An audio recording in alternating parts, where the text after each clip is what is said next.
자기소개서 작성에 대한 궁금증 취준생과 함께 알아봅니다. 오늘은 김유실 학생 나왔습니다. 안녕하세요. 안녕하세요. 김유실입니다. 네, 그리고 자기소개서의 모든 것을 알려줄 취업 컨설턴트 최현수, 박영아 멘토님 모셨습니다. 안녕하세요. 네, 안녕하세요. 안녕하세요. 네, 취업 컨설턴트 최현수입니다. 네, 저는 박영화입니다.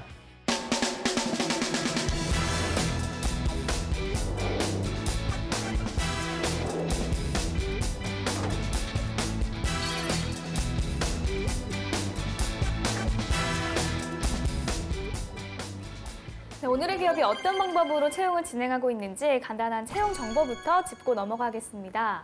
네, 제가 평소에 우체국을 많이 다니는데요. 평소에 궁금했던 게 저는 여태껏 이 우체국이 공기업이라고 알고 있었거든요. 근데 이 공기업이 아니란 얘기가 있더라고요. 좀 헷갈리는데 우리 박 멘토님께서 정확한 설명 부탁드립니다. 네, 일단은 뭐 따지고 보면 공기업이라고 볼 수 있고요. 예. 정확하게 따지면 공공기관이라고 얘기하고요. 그다음에 이제 정부 부처 산하 기관이라고 해서 공기업도 유형들이 되게 다양하거든요. 그래서 일반적으로 우리가 공기업이라고 얘기하면 시장형 공기업이 있고 뭐 준시장 공기업이 있고 그다음에 준정부 기관이라고 해서 기관에서 운영하고 있는 뭐 기금관리형 뭐 공기업 그다음에 뭐 위탁관리형 공기업 이렇게 나누거든요. 그래서 따지고 보면 이 지금 우체국 물류지원센터는 그 과학기술정보통신부 우정사업본부 산하에 있는 네, 정부 공공기관입니다. 따지고 보면 공기업이라고 말씀드릴 수 있는 거죠. 그래서 여러 가지 유형들이 있지만 그런 복잡한 유형들을 여러분이 너무 고민하지 마시고 그냥 이 회사가 NCS 유형으로 채용을 하고 있다라고 하면 공공기관이다 이렇게 생각하셔도 무방할 것 같습니다. 네. 네. 우체국 물류지원단 같은 경우에는 업무 분야가 많지는 않은 것 같아요. 어떤 분야로 나눠져 있는지 각각 어떤 일을 하는지 설명 부탁드릴게요. 네, 우선 한 세 가지로만 좀 정리해서 좀 말씀을 드리자면 네. 첫 번째로 사무행정직, 그리고 국내물류직, 소포사업 쪽 볼 수 있을 것 같습니다. 사무행정직은 일반적으로 사무행정 본다고 그냥 생각을 해주시면 될 것 같고요. 국제물류직은 항공운송이나 국제물류 포워딩하는 업무 라고 보시면 되고요. 소포사업은 그러니까 물류관리직이라고 보시면 되는데 소포나 택배 운영하고 관리하는 업무를 맡아서 하게 됩니다. 네. 지원자가 원하는 우체국 물류지원단은 자격증 유무에 따라서 가산점이 다르다고 알고 있거든요. 그렇다면 국제 물류직을 희망하는 지원자들이 우대받을 수 있는 자격증 같은 것도 있을까요? 네, 일단은 서류 심사에서 그 자격증의 유무나 이런 것들이 서류 심사에 굉장히 큰 영향을 끼치기 때문에 공기업을 준비하시는 친구들은 자격증이 필수라고 볼 수 있거든요. 네. 그래서 국제 물류 같은 것들은 이제 다양한 항공 물류, 뭐 그다음에 다양한 물류에 대한 기본적인 지식을 필요로 하는 직무이기 때문에 일단 관세사라고 하는 그 자격증이 있는데 뭐 따기 굉장히 어려운 거지만 이걸 갖고 계신 분들은 15점 정도의 가산점을 줍니다. 굉장히 높은 점수고요. 네.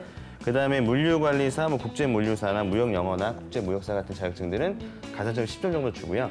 보다 약간 좀 더 따기 쉽다라고 하는 유통관리사라든지 무역영어 2급 같은 것들은 이제 5점 정도를 주는 거죠. 그래서 서로에서 좀 더 나은 좀 점수를 받기 위해서는 적어도 한 10점 정도의 자격증 정도를 취득해야 되지 않을까 이렇게 생각합니다. 네. 네. 우리 유실 학생님, 우체국 물류지원단을 함께 우리가 알아보고 있는데 혹시 들어봤던 기업인가요? 제가 우체국 하면은 두 가지로 알고 있었는데 우정사업본부가 있는 것과 그리고 네. 금융업을 하는 걸로 알고 있었는데 이번에 이번 기회를 통해서 우체국 물류지원단에 대해서는 새롭게 알게 된 것 같습니다. 그렇다면 학생들 사이에서 이 기업은 좀 어떤 이미지를 가지고 있나요? 주변에 친구들한테 물어봤는데 친구들 역시 잘 모르겠다라고 이렇게 얘기를 했는데 이 기업이 이제 공공기관이다라고 얘기를 하니까 친구들이 그러면은 공기업과 비슷한 것이냐라고 물어보면서 되게 안정적인 직장을 찾는 친구들은 관심을 보였던 것 같습니다. 네. 네.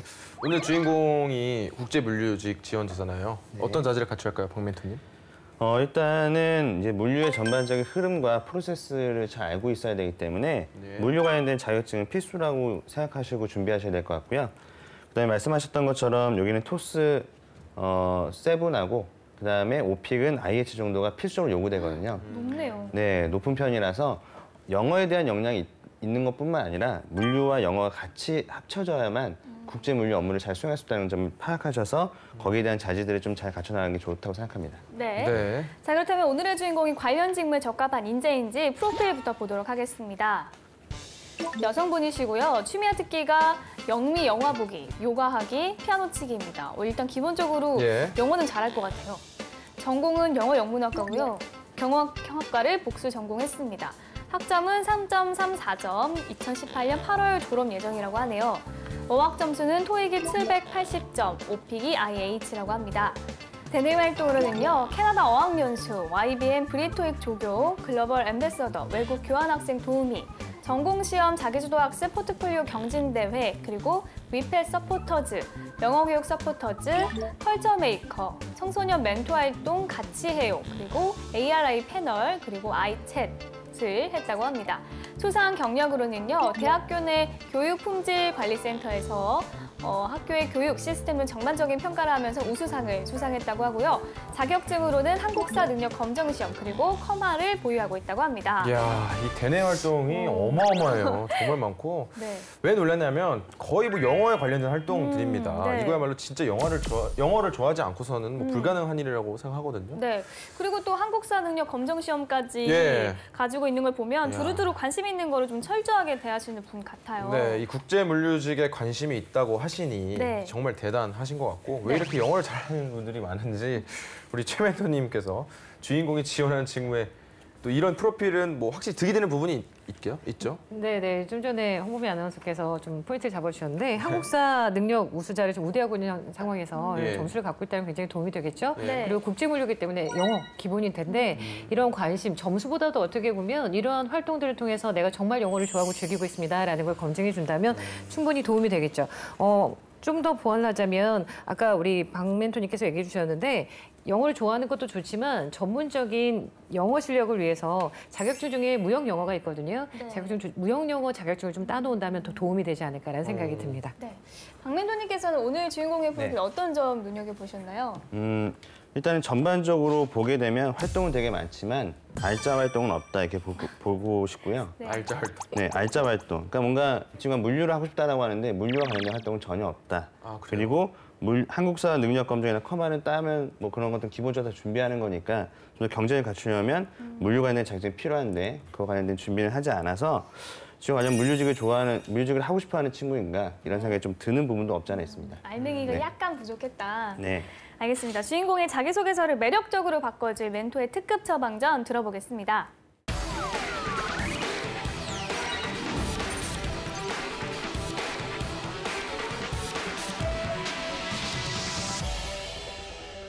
네, 그러면 본격적으로 자기소개서를 보면서 지원 분야에 적합한 인재인지 확인해 보겠습니다. 지원자의 자기소개서는 총 4개 항목에 대해 서술하도록 하고 있습니다. 자유 항목인 것 같아요. 네. 그럼 바로 어떤 내용인지 살펴보겠습니다. 네. 첫 번째 성장 과정, 두 번째 성격 사항, 세 번째 사회 경험, 네 번째 지원 동기. 좀 간단하게 질문 구성을 해줬어요. 예. 만약에 유시일 학생이 자유 항목으로 질문을 구성해야 한다고 하면 어떤 식으로 할 것 같아요? 저는 첫 번째로는 지원 동기를 서술을 할 것 같고 이를 통해서 꼭 왜 이 회사여야만 하는가에 대해서 서술을 해야 뭔가 이목을 집중시킬 수 있을 것 같다 생각했습니다. 두 번째로는 성장 과정 그리고 어려움을 극복했던 경험을 서술을 할 것 같은데 아무래도 이제 저의 가치관과 역량을 드러낼 수 있는 항목이다 보니까 이 총 합해서 3항목을 제시할 것 같습니다. 하나가 좀 덜하네요. 하나, 항목이 부족하네. 네, 글자 수를 좀 늘려서 네. 보완을 깊이감을 하는, 대신 네, 깊이감을. 알겠습니다. 네, 그렇다면 오히려 피해야 할 것이 있다면 어떤 것이 있을까요? 네, 이 친구의 기준을 보게 되면 경험이 많잖아요. 경험이 많은 친구들이 오히려 서류를 잘 못 씁니다. 왜냐하면은 내가 가지고 있는 경험을 어디에 어떻게 녹여낼 것인가에 대한 부분이거든요. 그래서 자칫 나열식으로만 이제 서술이 될 수 있다는 점을 좀 주의하면서 작성하는 것이 이런 경험들 좀 잘 쓰는 부분이 되지 않을까 생각합니다. 예. 네. 나열식을 주의하라라고 말씀해 주셨고요. 주인공의 자기소개서 내용을 본격적으로 살펴보겠습니다. 먼저 성장 과정에 대한 질문인데요. 전부 소제목을 작성해 주지 않았기 때문에 바로 내용을 확인해 보도록 하겠습니다. 네. 저를 3가지로 표현하면 경험, 기록, 계획입니다. 경험이 많으면 다양한 사람들과 공감대를 형성할 수 있기 때문에 여러 가지 경험을 저만의 강점으로 살리고 싶었습니다. 1학년 때부터 알바를 여러 가지 했고 캐나다 어학연수로 많은 걸 배울 수 있었습니다. 주변에 언니, 오빠가 많았습니다. 저보다 경험이 많고 아는 것이 많은 인생 선배를 계기로 또 한 번 경험이 중요하다고 생각했습니다. 이것을 통해서 사람들과 소통하면서 자연스럽게 메모하는 습관도 생겼습니다. 다른 사람이 저의 글을 읽는 것을 좋아해서 서포터즈를 하면서 특정 기업을 홍보하는 글을 썼습니다. 그 결과 방문자 수가 많아지게 되었고 책임감 있게 일을 하게 되었습니다. 고등학교 시절에는 학습 플래너 우수상을 받았는데요. 학습 플래너를 통하여 계획의 중요성을 알게 되었고 그 이후 어떤 일이든 사전에 계획으로 일을 추진하는 습관을 가지게 됐습니다. 네, 뭔가 확 와닿는 무언가가 빠져있는 것 같은 내용인데 우리 최연수 멘토님 어떻게 보셨나요? 네, 읽고 나서 처음에 느꼈던 게 자기소개서를 처음 작성한 것 같다는 생각이 들었습니다. 초고의 느낌이 들어요. 그래서 우선은 처음부터 무엇을 이야기하고자 하는지 갸우뚱, 여기서 나의 인생관은, 나의 가치관은, 난 무엇을 얘기하려고 하는지가 명확하지 않아서 조금 아쉬웠고요. 처음에 두 갈씩으로 내가 중요하게 생각하는 것이 무엇인가, 성장 과정을 통해서 지금의 내가 어떤 모습이고 앞으로 어떻게 할 것인지를 보여줄 수 있는 키워드로 이야기를 해주신 다음에 사례들을 써주시는데 여기 내용을 보시면 이 자기소개서가 나만의 자기소개서라고 느껴지기가 되게 힘듭니다. 구체적인 내용이 없고요. 포인트가 없고요. 핵심 내용이 없어요.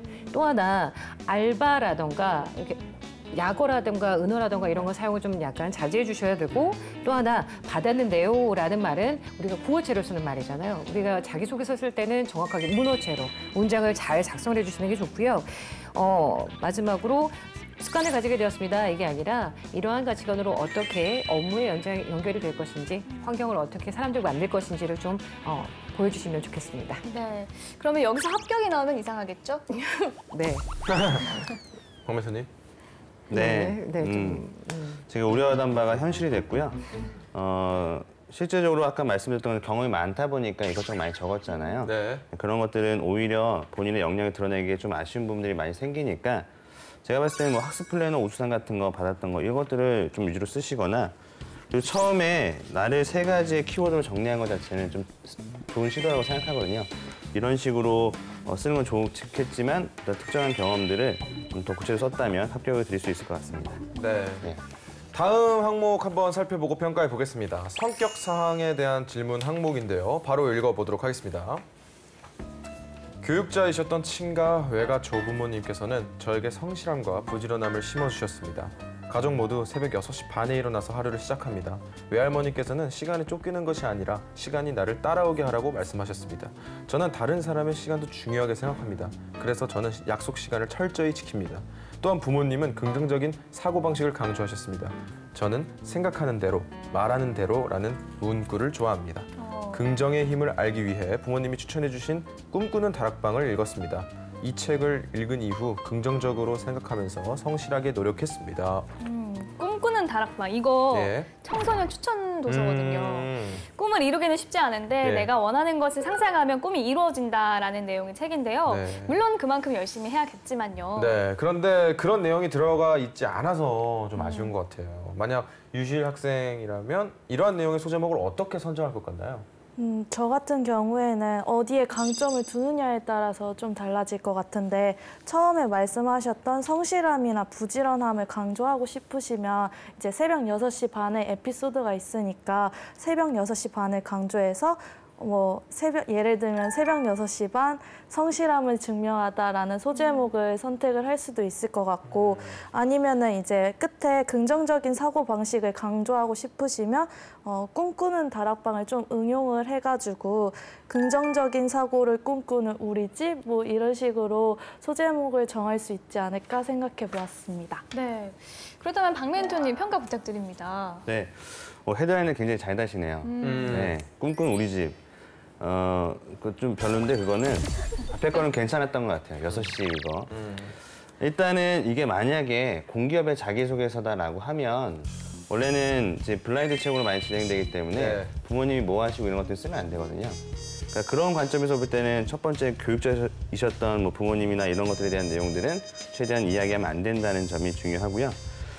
그 다음에 보면은 이제 부모님에게 영향을 받았고 끝날 때에도 부모님이 추천해주신 꿈꾸는 다락방을 읽었다고 하는데 좀 이렇게 쓰다 보면 좀 다소 의존적인 성향처럼 보일 수 있다는 점도 이 글에서 좀 유추해 볼 수 있는 내용인 것 같습니다. 그리고 성격의 장단점을 좀 같이 써주면 좋은데 성격의 장단점을 같이 쓰라고 하는 분이 더 많거든요. 그러니까 단순히 장점만 써보시지 마시고 이에 따른 분의 단점 같은 것도 좀 같이 추가하셨다면 더 어땠을까라는 생각이 좀 드는 내용이라고 생각합니다. 네, 이 항목만 놓고 두 분께서 이제 합격, 불합격 평가해 주신다면요? 일단은 불합격의 요소들이 몇 가지가 있고요. 그러니까 자신의 어떤 경험을 잘 드러내지 못했다는 점은 좀 아쉬운 부분이고, 네. 그리고 성실하다, 부지런하다, 뭐 이런 것들 긍정적이다. 굉장히 아직까지는 실패를 많이 해보지 않았던. 네. 그래서 뭐 그런 것들은 어려움의 과정 속에서 충분히 드러낼 수 있는 부분이겠지만 다소 너무 좀 뻔하다. 네. 그리고 직무와 연결이 잘 안 되는 부분이 있다. 직무에 필요한 역량과 연결해서 썼다면 합격이겠지만 그런 면에서 아쉽기 때문에 불합격을 드리도록 하겠습니다. 네. 최현수 회사님? 네, 이 내용을 보면서 오히려 이 내용이 성장 과정 쪽으로 갔다면 조금 더 내용이 매끄럽게 연결되지 않을까라는 생각이 좀 들었습니다. 그래서 제가 제일 힘들어하는 부분이 합격, 불합격 주는 부분이긴 한데요. 좀 더 보완을 좀 많이 했으면 좋겠다라는 안타까운 마음을 좀 약간 전하고 싶고요. 네. 그 각각의 항목들이 무슨 이야기를 듣고 싶어 하는지를 먼저 예. 생각한 다음에 작성하셨으면 좋겠습니다. 네, 알겠습니다. 알겠습니다. 자, 그럼 계속해서 다음 항목도 살펴보겠습니다. 사회 경험에 대한 질문인데요. 내용 바로 보겠습니다. 저는 인생에서 중요한 요소가 경험이라고 생각하기 때문에 대내외 활동을 적극적으로 참여했습니다. 대외 활동으로는 여러 가지 서포터즈 활동에서 SNS에 홍보하는 온라인 마케팅팀에서 홍보 활동을 했습니다. 서포터즈를 하면서 기획, 마케팅의 기초를 배우고 협동심과 타협을 길렀습니다. 또한 YBM 어학원에서 토익 조교로 활동하면서 서류 작성을 도왔습니다.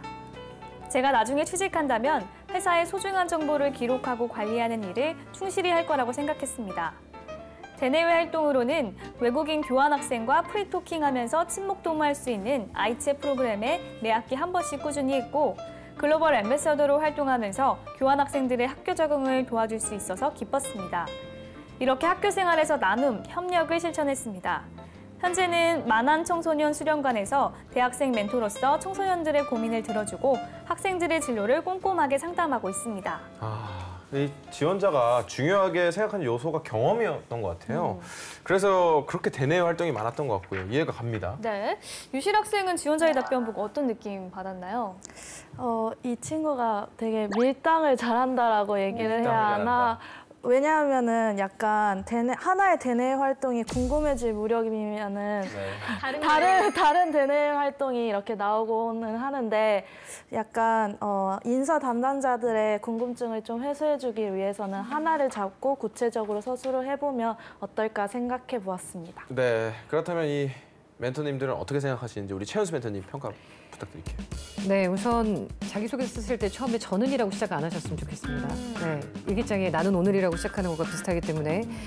그리고 사회 경험에 대해서 질문을 얘기했는데 사회 경험을 작성하라고 한 이유는 직무의 역량을 어떻게 내가 갖고 왔는지 어떤 경험을 했는지 쓰는 건데 처음에 중요한 요소가 경험이라고 생각합니다로 시작을 하지 말고 경험을 통해서 얻은 것이 무엇입니다로 시작을 해서 정확하게 무엇을 보여주려고 하는지 얘기한다면 읽으면서 이러한 역량을 쌓아왔구나라고 해서 읽는 사람으로 하여금 더 내용 이해에 좀 도움이 되지 않을까라는 생각이 들고요.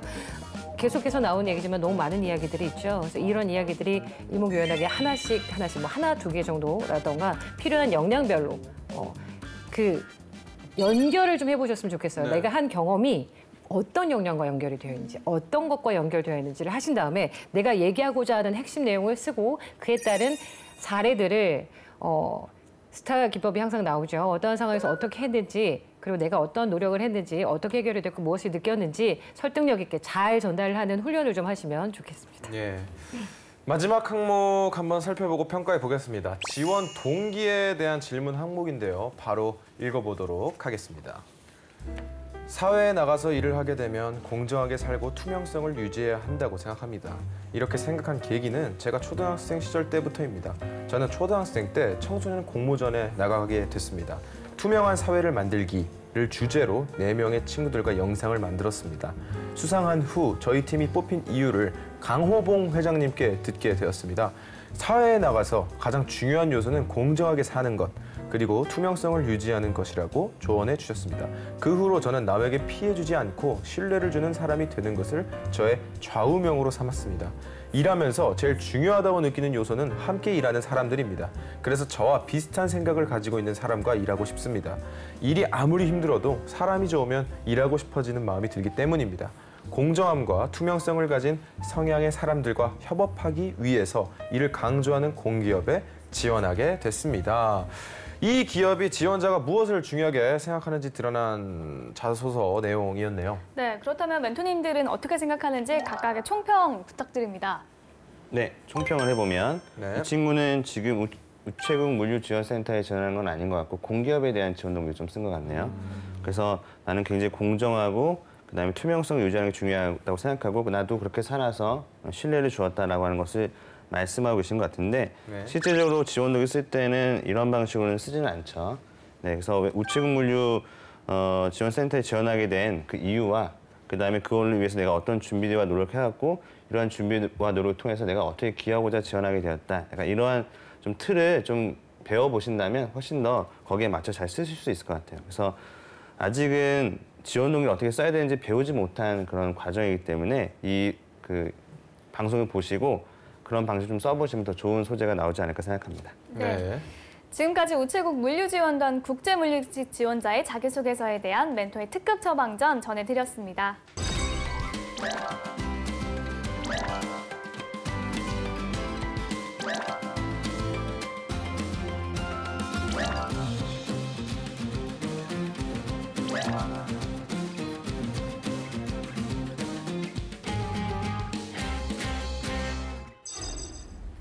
네, 이번엔 유실 학생의 차례입니다. 오늘 살펴본 자기소개서 항목 중 한 항목을 직접 써왔다고요? 네, 자기소개 질문 사항 중 성장 과정에 대해 멘토님이 주신 사전 코멘트를 바탕으로 작성했습니다. 네, 멘토님의 사전 코멘트는 어떤 내용이었나요? 멘토님의 사전 코멘트는 총 6가지였는데요. 첫 번째는 자신의 가치관과 인생관이 잘 드러나도록 작성할 것. 두 번째는 두괄식으로 작성할 것. 세 번째는 주체를 뒷받침해 줄 수 있는 사례를 스타 기법에 맞춰 작성할 것. 네 번째는 자신의 인생관 및 가치관이 조직 내에서 어떤 영향을 줄 것인지 기대되는 문장으로 마무리할 것. 다섯 번째는 구어체가 아닌 문어체로 작성하며 문법에 주의할 것. 여섯 번째는 은어, 약어 사용을 지양할 것. 네, 코멘트가 무려 6개나 됩니다. 네. 우리 유슬 학생의 자소서 또한 진짜 궁금해지는데요. 네, 멘토님이 기대치가 높은 것 같은데 네. 그런 조언을 또 잘 반영을 했는지 한번 읽어주세요. 네, 제가 한번 읽어보겠습니다. 왜? 어렸을 적부터 아빠에게 자주 했던 말입니다. 궁금한 것이 많았던 제가 아빠에게 그렇게 물으면 아빠는 왜 그럴까 하며 반문합니다. 하나씩 생각의 고리를 이어나가면서 스스로 깨닫게 하는 아빠의 교육 방식이었습니다. 그래서 혼자서도 척척 잘해요. 초등학교 2학년 때 김대중 대통령이 노벨 평화상을 받은 때였습니다. 사람들의 환호가 쏟아졌고 그를 주목했습니다. 그래서 저도 목표를 세웠습니다. 나도 노벨 평화상을 받아야지 하며 쓰레기 줍기부터 시작했습니다. 그리고 한 달 뒤 열심히 노력했는데 왜 난 노벨 평화상을 못 받지? 어린 마음에 아쉬워했던 기억이 있습니다. 철없던 시절 멋모르고 꾼 꿈이었지만 그 꿈도 이루기 위해 스스로 목표를 정하고 계획을 세워 목표를 달성하고자 열정을 다했던 제 어렸을 적 모습입니다. 후회하고 싶지 않다. 그 아이가 자라서 가장 큰 원동력으로 삼은 말입니다. 고등학교 1학년 새 학기 시작할 무렵 전교 학생의 선거 공고문을 받습니다. 꼭 한번 해보고 싶었던 자리였지만 용기가 나지 않았던 자리입니다. 인기가 많았던 것도 친구가 많은 것도 아는 선배가 많은 것도 아니었습니다. 하지만 우물쭈물하다가 내 이럴 줄 알았지 라는 말이 마음속에 물렸습니다. 후회가 남는 선택은 하지 말자라고 다짐했고 고민했던 생각은 실천으로 옮겼습니다. 결국 그해 제10대 전교 부회장에 당선되었습니다. 목표를 세우면 어떻게 달성할 것인지를 고민하며 후회하지 않겠다고 실행에 옮겨왔습니다. 이런 성장 과정에서 쌓아온 저이기 때문에 앞으로 우체국 물류지원단에 일하며 보다 나은 서비스를 제공하기 위해 끊임없이 고민하는 남들보다 주체적으로 실행할 인재가 될 것이라 생각합니다. 네, 이 천문단의 이 유실 학생의 그 공포의 why, 왜 어린이였군요. 그러니까 아버지가 다시 유실 학생에게 왜라고 물은 건 현명한 방법이라고 저는 말하고 싶습니다. 안 그래도 그 현명한 방법을 제가 나중에 아이를 키우면은 써볼까 생각을 해보고 했습니다. 네, 잘 들었고요. 그러면 사전 코멘트 주신 최현수 멘토님께서 전반적인 평가를 해주시죠. 네, 우선 네, 좋은 현모양처가 될 것 같다는 생각이 좀 들고요. 이야기의 전개 방식이 좀 독특하다라고 좀 느껴져서 왜 그랬어? 내가 왜라는 질문 던졌고 이런 상황이었습니다. 그래서 이렇게 진행이 되었고요. 그래서 난 이렇게 노력했습니다. 네. 그리고 앞으로 어떻게 하겠습니다라는 내용으로 전개를 해주신 거 맞으시죠? 예, 각각의 내용들을 좀 정리를 해주셨는데 여기서 정확하게 내가 어떤 것들을 중요하게 여기는지에 대해서 앞쪽에 한 번만 더 얘기해 주시면 좋겠고요. 또 하나 시점이 계속 바뀌어요. 3인칭 시점에서 2인칭 시점으로 계속 바뀌고 있죠. 그 아이가 자라서 가장 큰 원동력을 삼은 말입니다. 이런 표현은 자기소개서에서 사용하지 않으시는 게 좋습니다. 자기소개서는 누구에게 보내는 편지다? 인사 담당자에게. 나 혼자 얘기하는 게 아니거든요. 상대방이 읽기에 좋게 이야기를 잘 전달하는 형식으로 써주시면 좋겠고요.